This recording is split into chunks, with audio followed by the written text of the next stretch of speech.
Salut. Oui. Où c'est que nous en étions?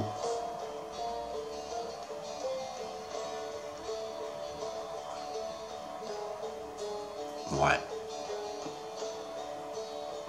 Ah oui, l'hélium. L'hélium, le ballon, la baudruche. L'hélium. Oui, l'hélium. Très intéressant comme gaz. Bon, j'espère que depuis, il y en a au moins quelques-uns qui se sont penchés sur le sujet. L'hélium. D'où vient le mot hélium déjà? Bah, hélium, ça vient du grec hélios. Hélios, le soleil. On nous dit voilà, que cet élément ayant été observé pour la première fois dans le spectre solaire le 18 août 1868 au cours d'une éclipse totale du soleil. Ouais, c'est pas mal.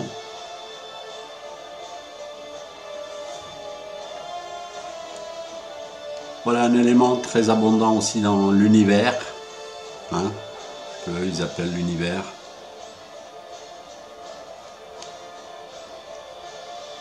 Quand on regarde un petit peu plus près, très intéressant.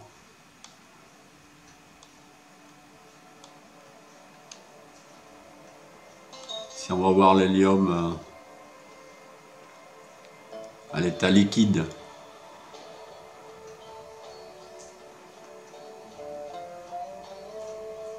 je sais plus à quelle température il devient liquide. Mais bon, c'est proche du. C'est assez proche du zéro, hein, du zéro absolu. Et puis il reste liquide jusqu'à cette presque limite.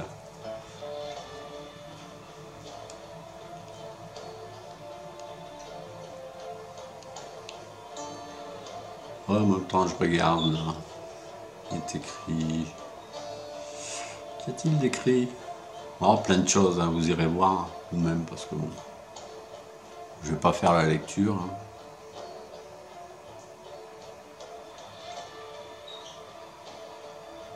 Étant donné que je suis très mauvais en lecture. Allez, on parle de superfluide aussi. Très intéressant ça.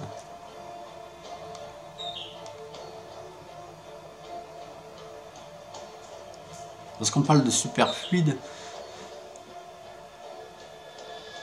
on ne sait pas trop à quoi s'attendre. Bah, un superfluide a cette particularité, et notamment avec l'hélium, c'est que vous avez un fluide, mais vous avez zéro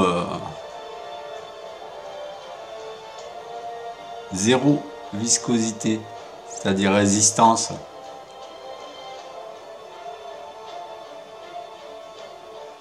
Avec l'air, je vais passer à ma main, avec l'air, différents gaz, lorsque vous vous déplacez rapidement, vous êtes confronté à une résistance. Un véhicule qui se déplace ne serait-ce qu'à 50 km/h, vous placez votre main à l'extérieur et vous allez ressentir une résistance à l'air. Et bien avec un superfluide, c'est assez fantastique cette particularité.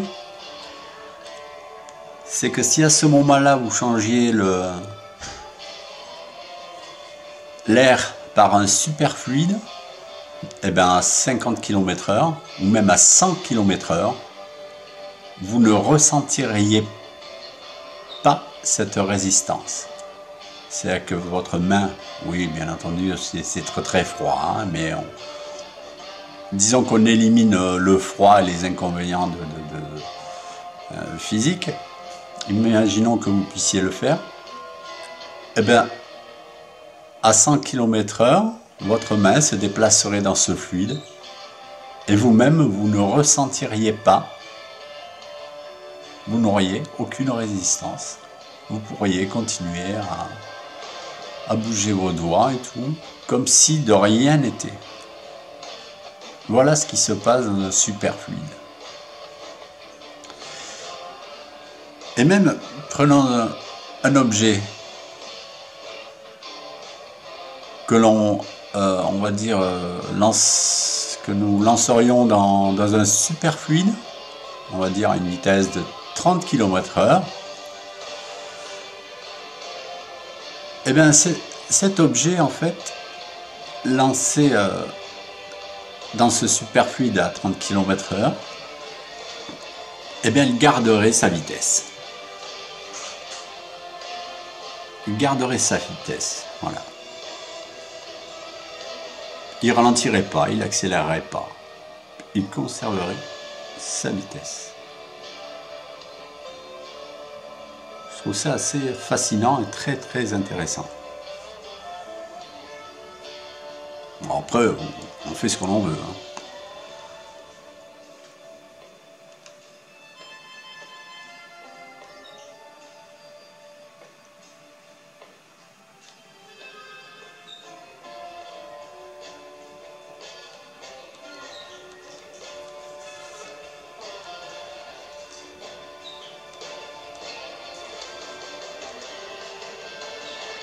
Oui, je fais un peu de lecture en même temps à côté.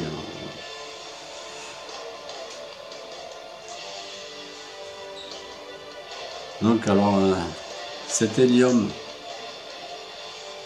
la conductivité thermique de l'hélium 2 est supérieure à celle de tout autre corps connu.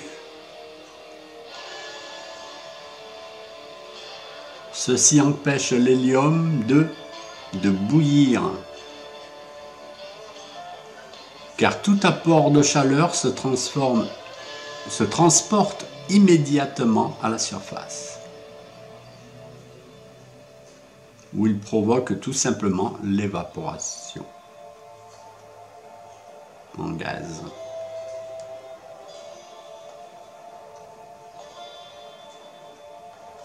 Cette conductivité est 1 million de fois supérieure à celle de l'hélium 1.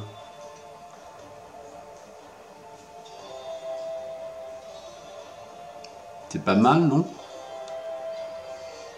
Ouais.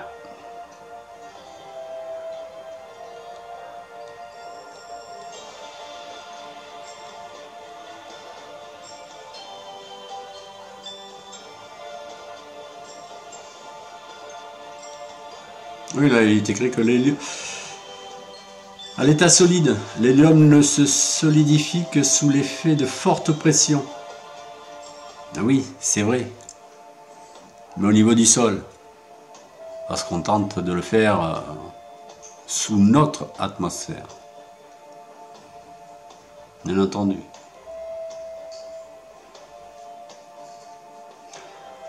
C'est un solide pratiquement invisible et incolore.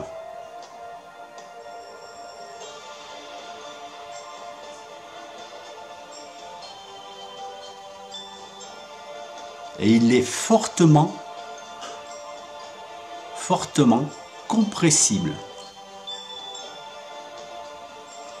Un solide fortement compressible.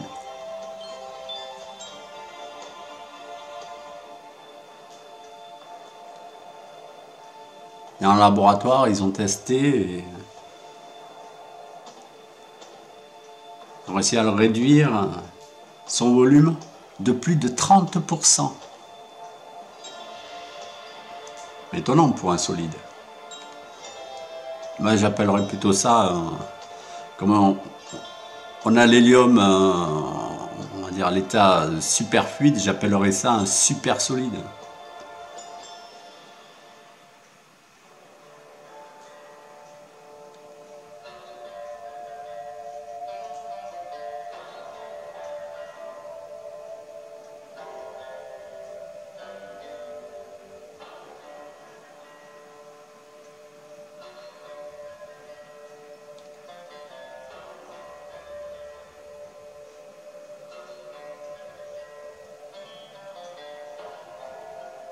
Un autre point assez intéressant pour nous.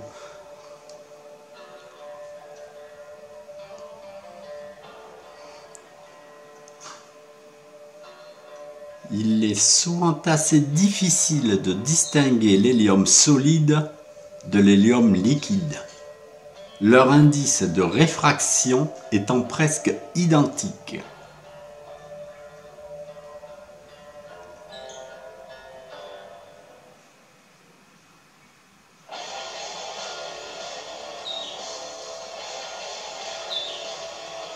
Très intéressant.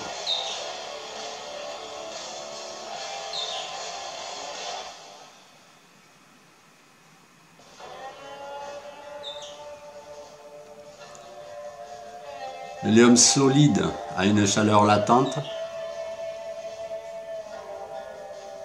chaleur de fusion élevée,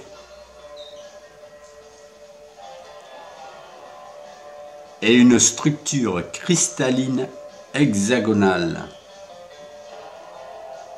comme celle de l'eau.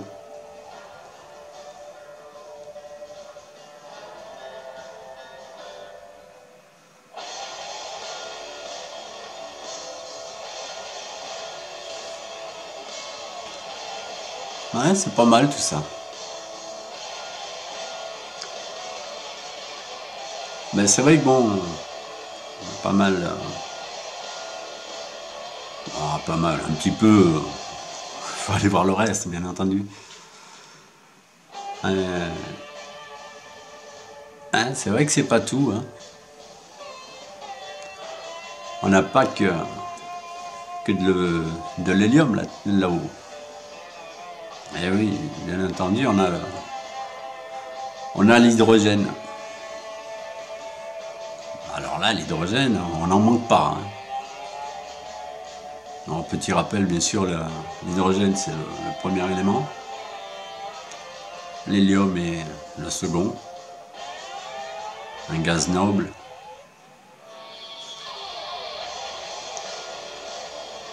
Donc vous pensez bien que là-haut, on retrouve les deux. Hein. Et dans tous leurs états. Et vous, faut pas vous mettre dans tous ces états. Hein. Une petite note d'humour.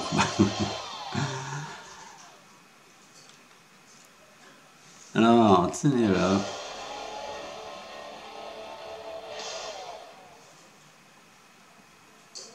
Quand on sait ce qu'il y a là-haut, et quand on écoute les asticots nous parler de planètes et compagnie, tenez, regardez, prenons le soleil.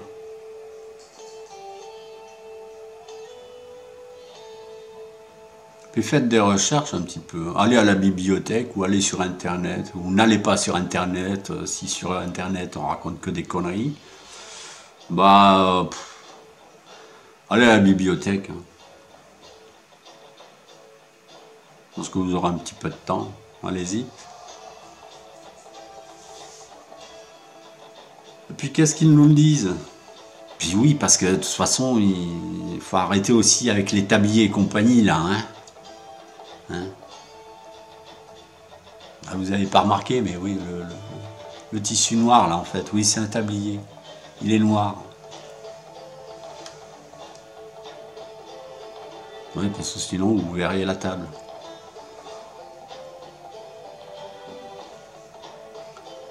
Alors, oui, il faut arrêter de croire qu'on vous cache tout. Hein. Ah oui. Non, on ne vous cache pas tout. Non, non, vous n'avez pas envie d'aller voir. La différence, elle est là.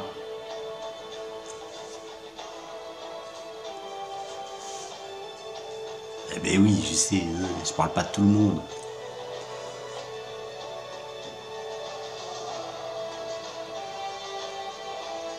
Alors, lorsqu'on regarde, qu'est-ce qu'on nous dit ?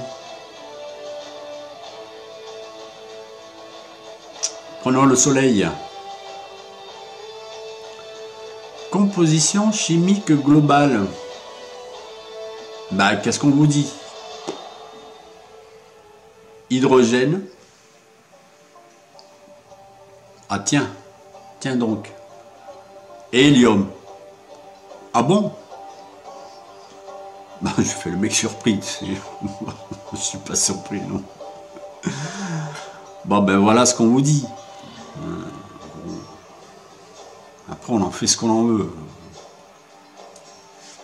Oui, c'est sûr que là, il faudrait pas aller y jeter un petit peu d'oxygène au milieu.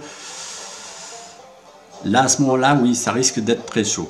Mais bon, sans oxygène, non, non, ça reste très, très, très, très, très. Il va falloir que je lui dise, je sais pas, des milliers de fois, très, très, très froid. Oui, parce que le soleil est froid. Oui, bon, on en parlera plus tard. Je parle de soleil froid, ils ont les cheveux qui se mettent à pousser à l'envers, on sait pas trop. Oui, bon, ben. Allez voir ce cher Sir William Helcher, quelque chose comme ça, un astronome. Ouais, je sais pas si on s'appelle un astronome qui a découvert une de nos chères planètes. Là. Il me semble que c'est Uranus. Bah, allez voir ce qu'il a raconté à un moment donné. Moi j'ai vu l'info, c'était en... Sur ce que j'avais lu, j'avais l'impression que c'était 2 ans avant sa mort. Parce que moi j'ai réalisé cette chose, alors j'ai fouiné, et je suis tombé sur ce personnage que je connaissais pas. Ah ben, il se trouve que cette illustre personne avait avancé que le soleil pouvait être froid. Ah, ben alors qu'est-ce qu'on fait là à ce moment-là? Hein?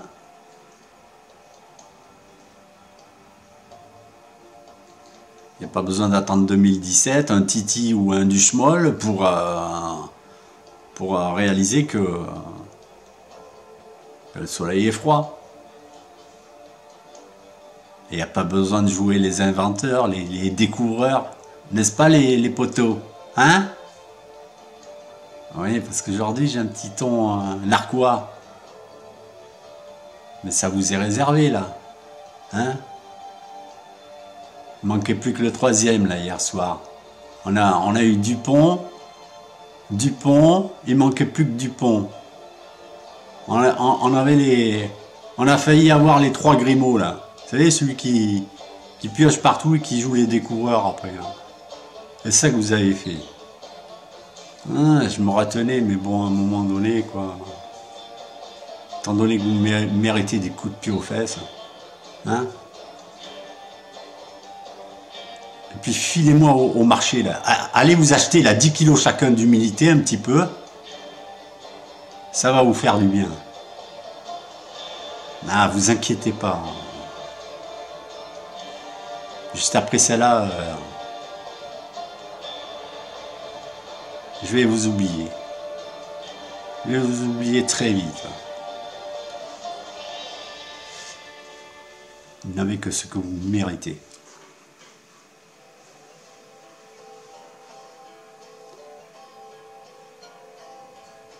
Bon, puis c'est marrant, j'ai mis la musique de western. C'est rigolo ça. Coïncidence, décidément. Alors, la composition du soleil. Qu'est-ce qu'on nous dit? Parce qu'on ne vous cache rien. Hydrogène, hélium.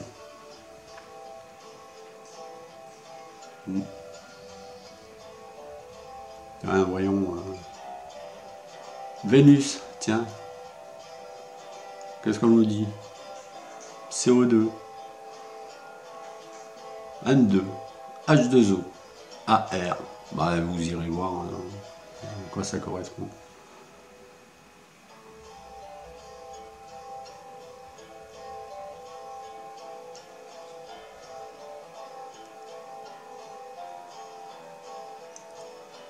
On va prendre d'autres planètes. Tiens, on a un petit lot là. Tenez. Jupiter. Ça vous fait penser à qui? Jupiter, Saturne, Uranus, Neptune. Allez, on regarde la colonne. Composition chimique globale. Alors le Soleil, c'est hydrogène, hélium. Alors je reste dans la même colonne. Hein. Alors Jupiter, Saturne, Uranus, Neptune, qu'est-ce qu'ils nous disent? Hélium plus hydrogène. Ah ouais, c'est pas pareil. Bah non, c'est pas pareil, parce que pour le Soleil, il marque hydrogène d'abord et hélium après.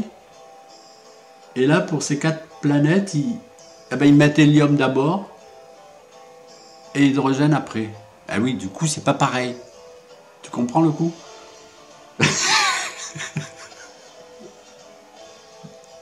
Ah, je vous assure, c'est hilarant.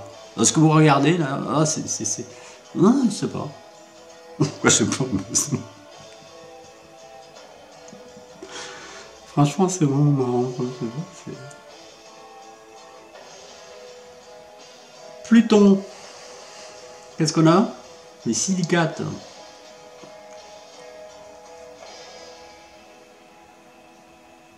La Lune.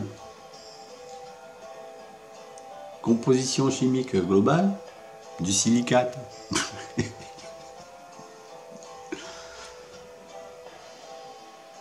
Non, parce que je rigole, c'est pas un rire désapprobateur. Non. Ils disent que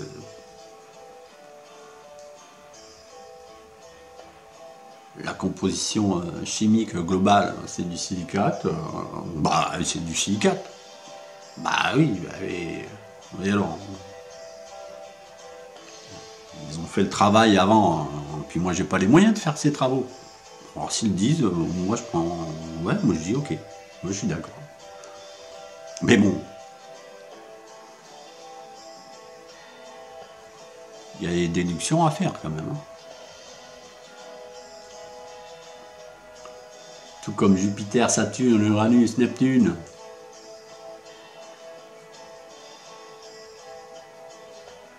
Qui ont une composition, qui sont composés d'hélium et d'hydrogène, bon, bah, on cogite avec ou pas. Bah oui. Oh, qu'est-ce que...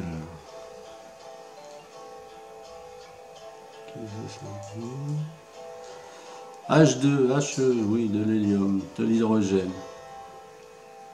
CH4, NH3 pour Jupiter et Saturne. CH4, c'est quoi?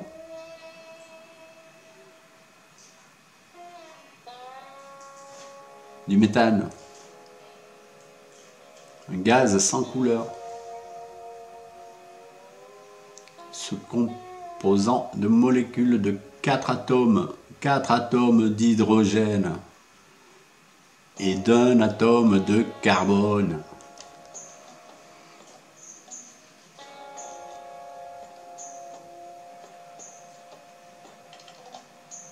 Ah oui, il y a des tas de choses intéressantes.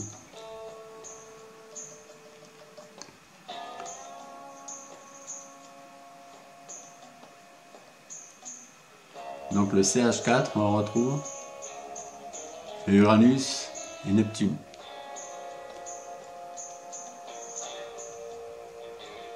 NH3,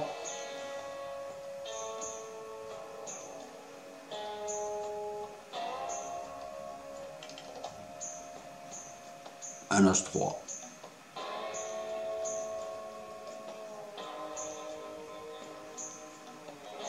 L'ammoniac, sous sa forme gazeuse, est incolore. À l'odeur piquante. Bon, faut faire attention là où vous allez, quoi. Surtout si vous montez. Attention les cosmonautes, déconnez pas. Il est plus léger que l'air.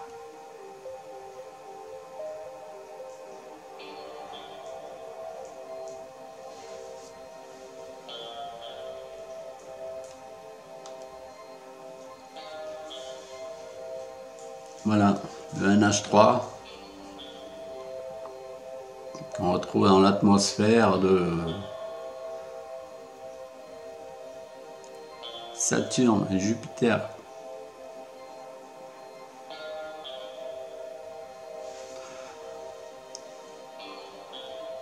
Donc voilà, voilou, très très intéressant.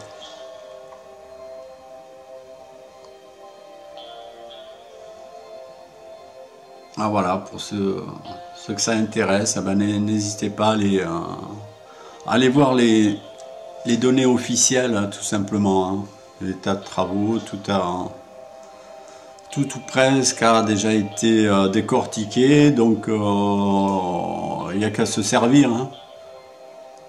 Bon, il y a des gens qui ont travaillé avant, donc respecter leur travail et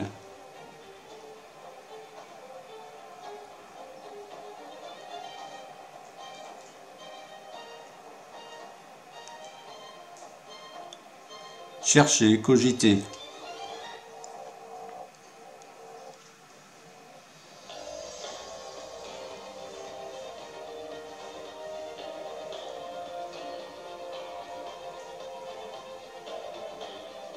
Allez, je vais rajouter juste une petite chose pour ce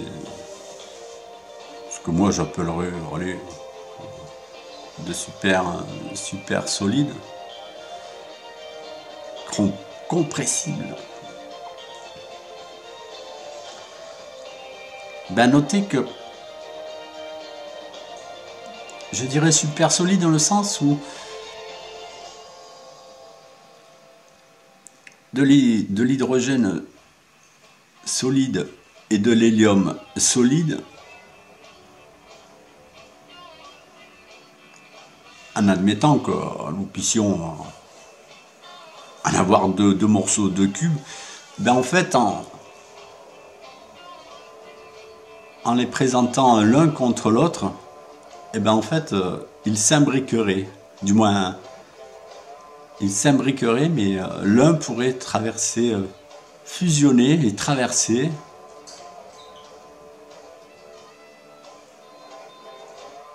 Ils pourraient en fait, oui, se traverser quoi, mutuellement. Je n'ai pas trouvé les bons mots là, je crois.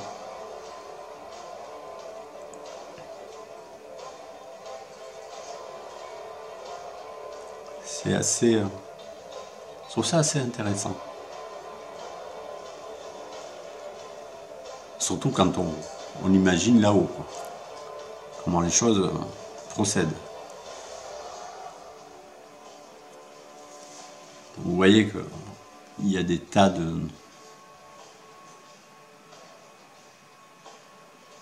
d'actions qui se passent au plus haut.